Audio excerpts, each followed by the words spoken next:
Now, a few months ago, or was it a few weeks ago, Hinkle was praising, or at least appearing to give praise to Yemen's Houthis, saying that those people were born with a gun in their hand, so to speak.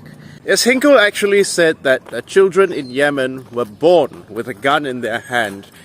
And you have all these Western people whose children will probably never see combat, praising the Houthis and basically fawning over them as being real men.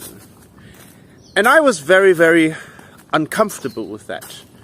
And so I brought up my concerns on Twitter and I said that, look, you know, of course, while the Houthis are playing, objectively speaking, a revolutionary role against Israel's Zionist imperialist regime, and we ought to offer the Houthis critical support, I don't think it's the right thing to do, to be basically adultifying children in the global south.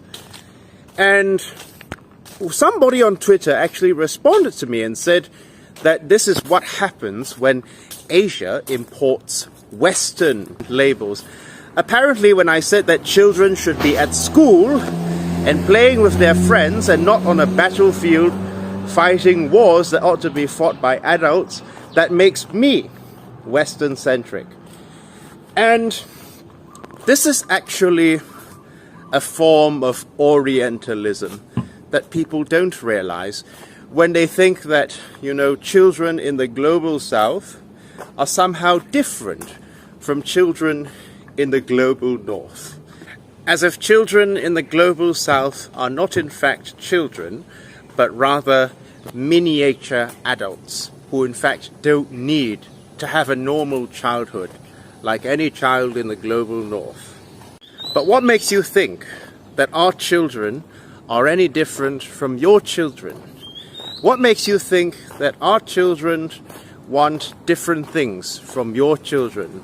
That your children want to go to school and, well, no, they don't really want to go to school, but they want to play with their friends, they want to study, not all the time, but sometimes, and they want to do things that normal children do.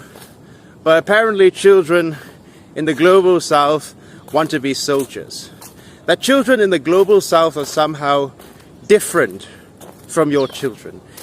And the only noun I can think to define it with is Orientalism, the belief that children in different parts of the world are inherently different from each other.